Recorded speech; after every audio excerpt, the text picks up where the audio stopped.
بسم اللہ الرحمن الرحیم۔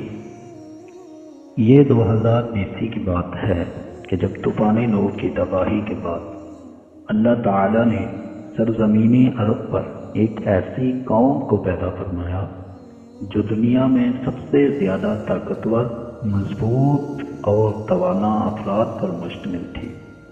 یہ لوگ جسمانی خوبصورتی، سرخ سفید رنگت اور وجاہت میں اپنا ثانی نہیں رکھتے تھے۔ مال و دولت کی فراوانی، شاندار تہذیب و تمدن، شان و شوکت سمیت دنیا کی ہر نعمت اور آسائش انہیں میسر تھی۔ قرآن کریم میں ارشاد باری تعالی ہے کہ ان جیسی کوئی اور قوم اور ملکوں میں پیدا نہیں کی۔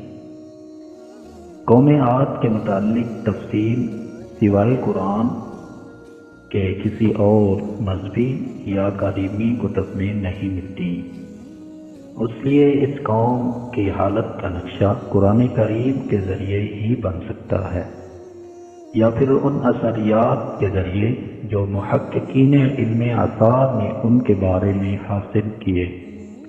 مؤخرین لکھتے ہیں کہ عاد نام کا ایک شخص حضرت نوح کی چوتھی نسل میں ان کے بیٹے سام کی اولاد میں سے تھا۔ چنانچہ اس شخص کی اولاد اور اس کی پوری قوم عاد کے نام سے مشہور ہو گئی۔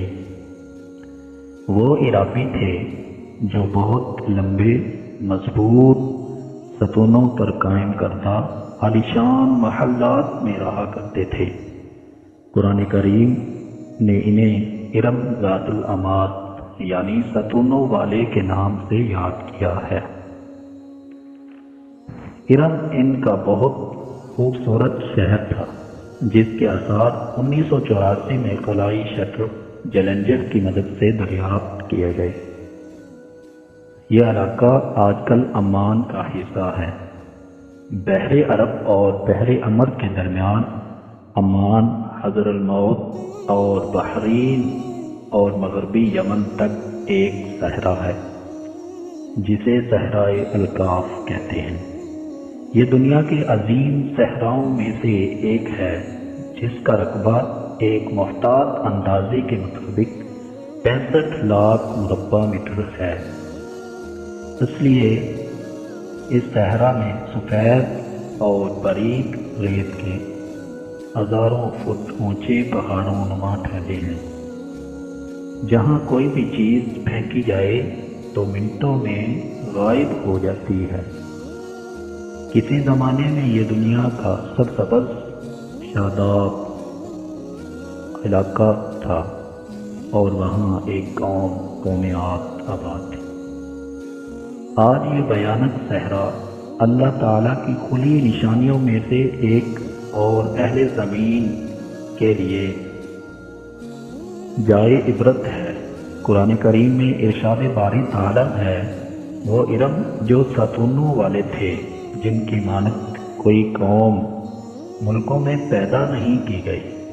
بعض مفسرین نے لکھا ہے کہ ارم عاد کے دادا کا نام تھا، جیسا کہ ان کے شجرہ نسب میں بیان کیا گیا تھا۔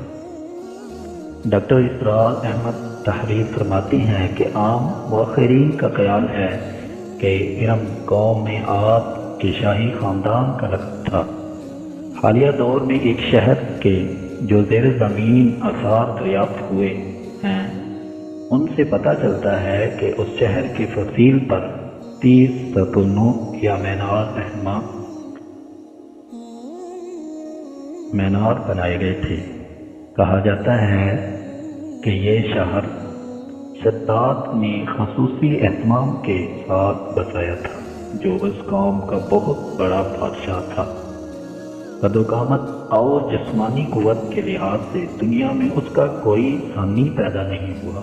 اس طرح اس قوم نے جس معیار اور جس انداز کی تعمیراتیں کی، ایسی تعمیرات اس سے پہلے دنیا میں کبھی کسی قوم نے نہیں کی۔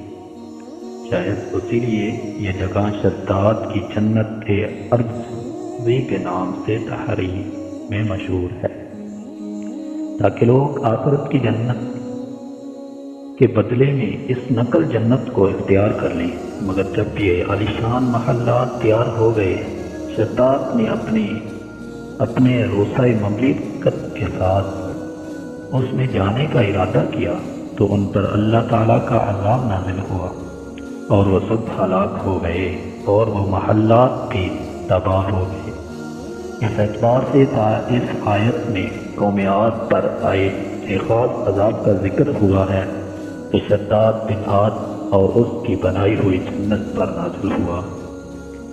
اور روایات کے مطابق عاد کے بیٹے شداد نے جب جنت کے نام اور خصوصیات سے متعلق سنا تو اس نے زمین پر ایسی ہی جنت بنانے کا ارادہ کیا اور اٹک کے کسی صحرا میں تعمیرات کا کام شروع کر دیا اور مسلسل 300 برس کی شب و روز محنت کے بعد دنیا میں ایک خوبصورت جنت بنا دی جس میں شاندار محلات بھی تھے اور نہریں اور ابشار بھی تھے۔ شداد کی عمر 900 سال ہو چکی تھی۔ ایک دن اس نے قوم عاد کے لوگوں کو جنت کے دیدار کی دعوت دی۔ وقت مقررہ پر وہ اپنے لوگوں کے ساتھ جنت کی جانب روانہ ہوا۔ ابھی شہر ارم کے عالیشان دروازے کے قریب ہی پہنچا تھا کہ رب ذوالجلال کے عذاب نے آ گرا۔ یوں شداد اپنی جنت کے ساتھ زمین میں ہی دفن ہو گیا۔